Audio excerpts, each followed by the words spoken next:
탈모인들은 남성 호르몬이 높은 사람들이 많다는 말은 사실 반은 맞고 반은 틀린 내용입니다. 이제 탈모는 나이를 불문하고 누구나 겪을 수 있는 일이 된 것 같아요. 그럼 어쩔 때 병원으로 와야 할까요?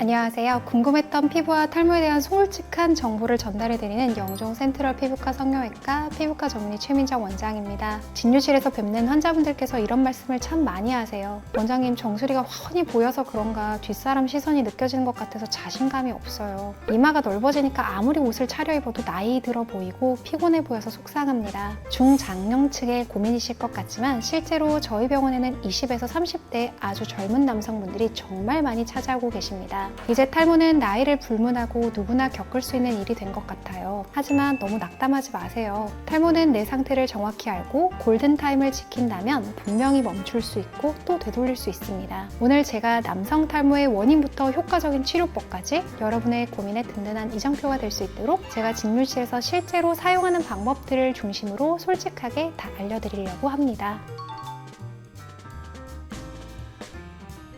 환자분들이 종종 진료실에 하루 종일 빠진 머리카락을 모아서 들고 내원하시는데요. 탈모가 없는 사람들도 매일 일정 수준의 머리카락은 빠집니다. 하루 종일 빠진 머리카락이 50에서 80개 정도라면 이건 정상 범위니 너무 걱정 안 하셔도 됩니다. 특히 봄, 가을과 같은 환절기에는 정상 범주 내에서도 조금 더 많이 빠질 수 있습니다. 하지만 하루에 100개 이상이 빠지고 남성분들의 경우에는 빠진 머리를 주워서 뭉쳤을 때 한 손으로 잡기가 부족하다 싶으시면 탈모를 의심해봐야 합니다.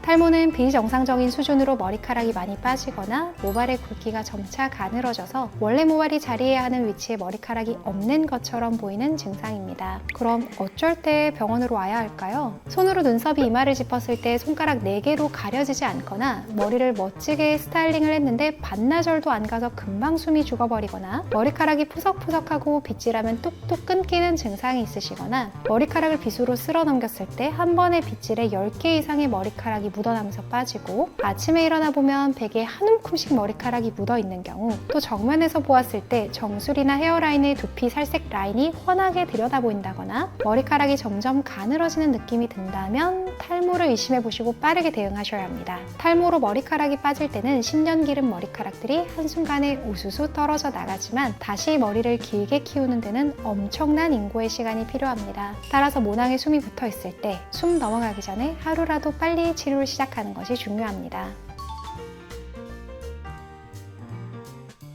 탈모의 종류는 정말 많습니다. 남성 탈모, 여성형 탈모, 원형 탈모, 휴지기 탈모 등등 정말 여러 가지가 있지만 오늘은 이 중에서 남성 탈모의 대표적인 원인인 안드로겐성 탈모에 대해서 설명드리려고 합니다. 안드로겐성 탈모는 남성 호르몬인 테스토스테론이 모낭에 존재하는 5알파 환원 효소에 의해서 디하이드로 테스토스테론으로 바뀌면서 디하이드로 테스토스테론, 즉 DHT가 모근을 약화시켜 서서히 모발을 말려 죽이면서 모낭의 소실이 일어나는 탈모입니다. 안드로겐성 탈모는 남성 탈모의 90% 이상의 원인입니다. 남성에게서도 원형 탈모나 반응 탈모, 견인성 탈모 등 다른 이유로도 탈모가 발생할 수 있습니다. 이 안드로겐성 탈모가 발생하게 되면 이마의 양옆이 M자 형태로 헤어라인이 후퇴하며 이마가 넓어지게 됩니다. 또 정수리의 머리숱이 줄어들면서 두피가 노출이 되게 되는데요. 결국 관자놀이와 후두부의 모발만 남게 됩니다. 환자분들이 내원하시게 되면 저는 우선 탈모인지부터 확인을 하는데요. 두피를 직접 더모스코피를 통해서 확인하고 머리카락을 헤어풀 테스트를 통해서 당겨봅니다. 눈꼬리에서 이마에 두꺼운 모낭이 있는 곳까지 길이를 재서 M자형 탈모인지를 확인을 하고 정수리의 가마 부위에서 더모스코피 사진을 촬영하여 모발의 퇴행, 소형화 정도와 한 모낭 구멍을 공유하는 살아있는 모발의 개수가 몇 개인지 확인합니다. 이런 과정을 통해서 정말 탈모인지를 확인을 하고 탈모라면 어느 정도 심한지를 판단하게 됩니다. 안드로겐성 탈모에서 남성 호르몬의 변화체인 DHT는 두피의 모발에서 3가지로 영향을 주는데요. 첫 번째는 생장기의 길이를 줄여버립니다. 우리가 머리를 계속 기르면 한도 끝도 없이 자라서 방바닥이 다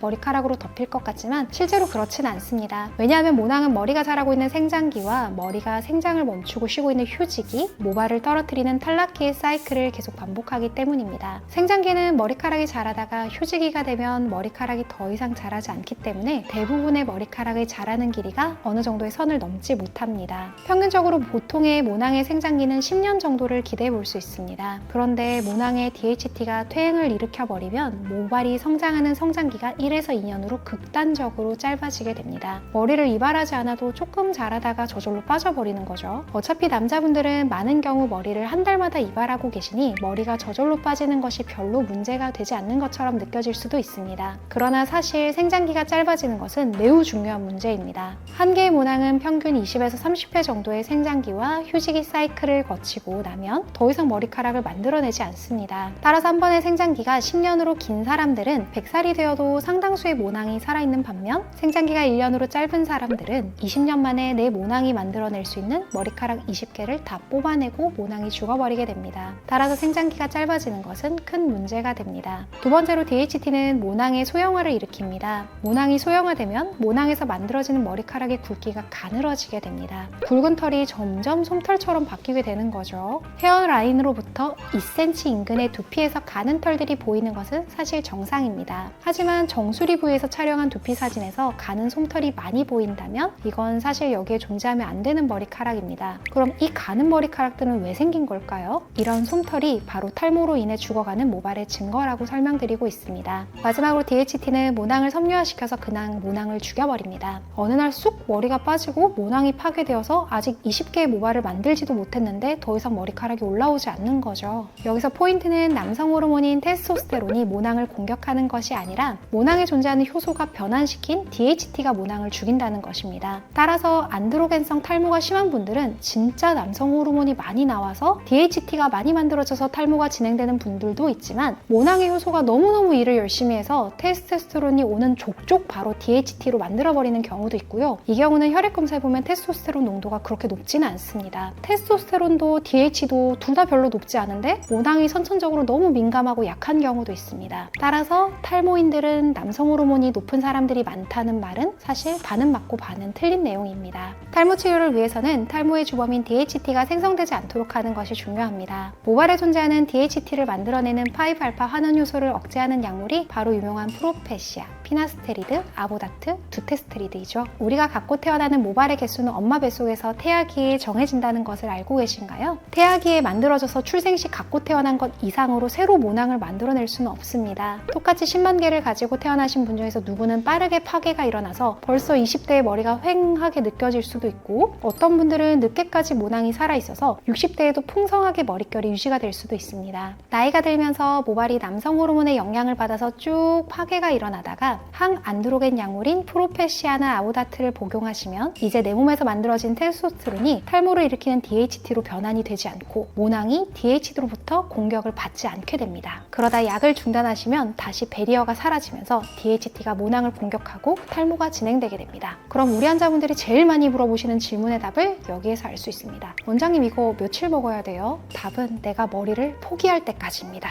항안드로겐 약물인 프로페시아 아보다트는 더 머리가 빠지지 않도록 더 모낭이 파괴되지 않도록 해주는 약물이지만 이미 머리가 다 빠져서 없어진 분들의 모낭을 살릴 수는 없다는 점을 꼭 기억 부탁드립니다. 저는 탈모약 안 먹고 나중에 모발 이식하려고요 하는 분들을 진료실에서 만나는데요. 사실 모발 이식한 뒤에는 이식한 부위 뒤쪽의 모발이 탈모로 빠져버리는 것을 막기 위해서 프로페시아를 더욱 열심히 드셔주셔야 합니다. 모발 이식 후에 프로페시아를 먹지 않으면 이식한 모발만 남고 뒤쪽의 머리카락들이 쭉 빠지면서 이식한 부위의 모발만 마치 바다 위에 섬처럼 남아버리게 되는 불상사가 일어나기도 합니다. 따라서 모발 이식을 하면 탈모약을 끊을 수 있다는 말은 사실 틀린 말입니다.